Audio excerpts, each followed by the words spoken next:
This is my home. I live here with my husband, my in-laws, 2 children, and our golden doodle, Charlie, the heart of our family. It's early 90s, builder basic home, nothing special.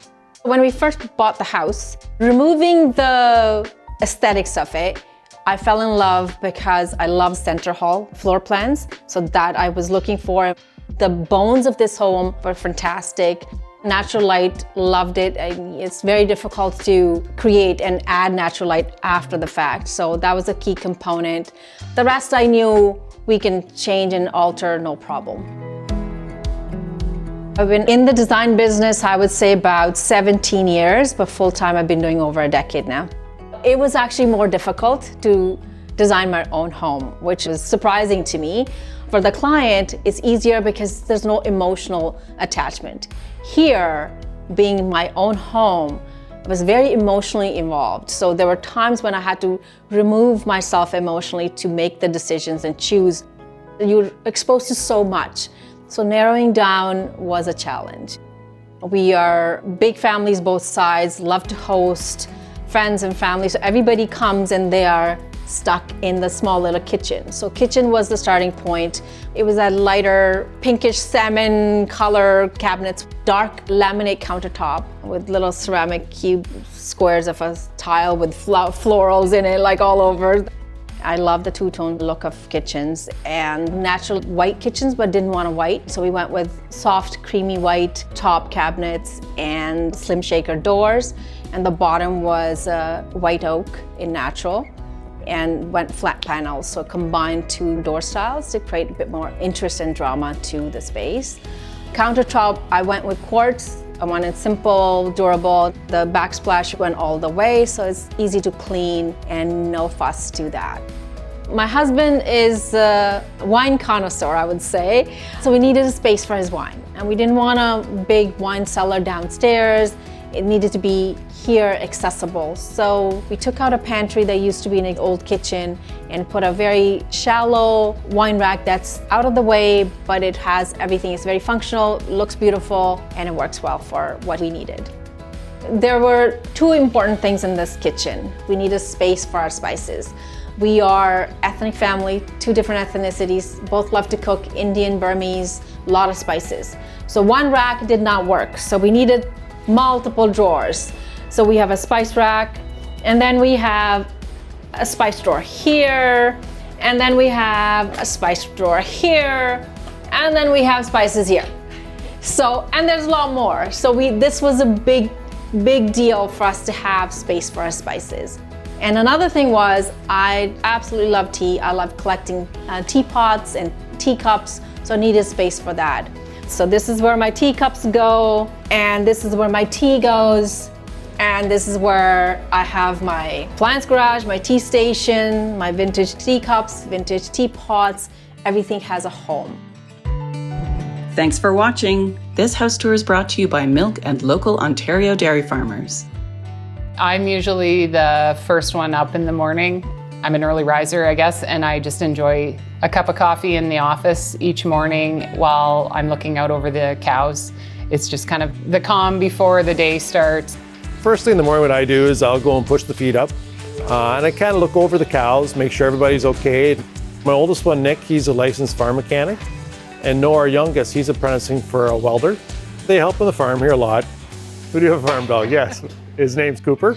He likes to help too, I guess you'd say. So he comes along with me and... Definitely a team effort. Yeah. I feel very good about the product I produce.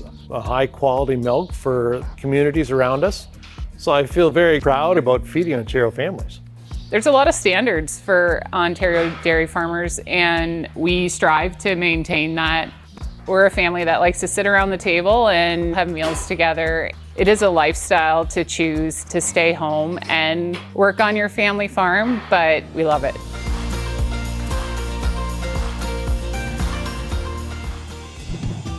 Since it's all open space, these 2 spaces need to speak to each other.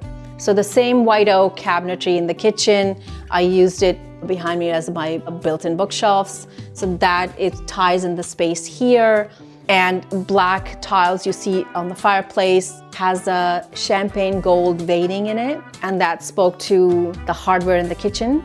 So the whole space works together. The furnishings in this room, this is Charlie's space. She comes in from outside and she's jumping on and everything. So the fabric was important, had to be high-grade fabrics, stain resistant, all that. So it can take dogs wear and tear every day. And I love neutral fabrics, so I went with the taupe on the sofas and the chairs behind me. The reason I wanted swivel is when we have gatherings, I didn't want people to turn around and hurt their necks trying to be part of conversation on the kitchen side. And I needed some punch of color in this space, and the best place was the back of the chair. It has the blues, the golds, and green and grays, touch of black, some brown, that brought in all the colors that I have throughout the house in these chairs. Normally, this is our eating space, but we host a lot. Big families come over, so we have a formal space. I love, love, love, love, love that space. That's where I splurged. There's a mural that I got custom done in colors that I wanted. It just sets the stage for it. There's no artwork there because that is a conversation piece. And the ceilings, I went dark, I went black ceiling and just wanted drama. So I wanted the dining room to be cozy, dramatic, wow, but not too fussy. The living room and dining room combo, I wanted to have the drama of the dining room continue in the living room. So went to the living room and painted everything black. And as Build It Basic home, there was no extra details in the space. So I added panel molding in a very classic, slim style, painted the same color. It just gives it a little bit of details and interest to otherwise plain, boring walls. Sofa we bought 10 plus years ago. Both of us love the Chesterfield style, so didn't want to get rid of that.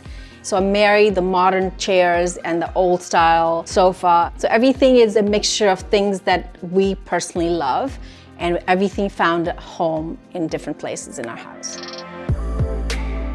Front hall was the feature that attracted me when we first bought the house, so I still wanted to highlight that. But again, it had the glass sliding doors, it was not pleasant. So we needed to have the closet, but somehow not look like a closet. We got panels made in 8x8, and we clad the door and the wall ceiling in the paneling. So it's hidden, it's there, still functional. We have a double door closet, but it adds a bit of drama, like there's something sneaky underneath there. The office, I work there every day, and I needed a place that I wanted to be in. It had to be beautiful. So black and white wallpaper, I saw this geometric pattern. I knew this wallpaper needed to be there, but I didn't want to put on the walls because I wanted walls to be plain because there's whiteboards and stuff that goes on the wall. So the only place was the fifth wall, the ceiling. Both sides of the built-ins are my filing cabinets. There's a lot of paperwork. There's space for everything. So all the stuff needs to go in the drawer. So when I'm not working on anything, it's hidden in the drawers. So overall, it's not as photo shoot ready, but it's pretty tidy. Always in my design, powder room has to be something dramatic. This being my house, wallpapers in abundance, the large scale floral, black being the background, absolutely my favorite piece as well. Fell in love with it, had to be in the powder room. And the ceiling, I went with green, and it works with the floral. It ties everything with the black tiles, and it just works really well. I love colorful doors. It's hard to convince the client to go bold on their doors. I wanted, when you walk in, there's a hint of like, oh, what's that? And upstairs you see this large canvas there. The double doors are the entrance to the principal bedroom. It has the custom handles on it, so it has a story to it. And the color was the punch that it needed. And being my own home, I could play with this color here. The master bedroom, I wanted a very calm and serene environment. There's no TV, there's no digital media or anything there. It's a space for you to just, end of the day, go and relax. So the colors are very neutral, very calming colors. Custom headboard I did, which is a full height. So that adds a drama to the color, still neutral. And the rest of the space is just neutrals with a hint of taupes and greens. My favorite room is master bathroom. To create this look, I fell in love with these porcelain slabs. That was the starting point, and everything was based on those slabs. The tiles don't match, but they go really well. Tiles are matte finish, didn't want any slippery stuff, so it's very safe in the bathroom. The vanity was custom done to include, storage for the makeup and the skincare, gazillion things that you have. My husband and I, we both have our pull-out drawers. These are custom done where your hair dryer is there, so everything's plugged in. So you don't need to worry about taking it out and making mess. It's just stored nicely and it works really well.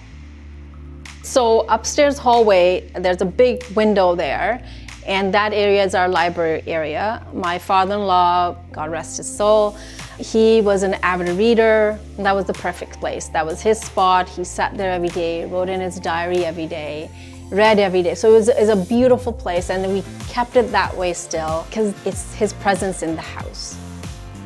We were planning to move out of this house. The renovation was like, let's do it for now and we'll live it a year and then we're gonna move.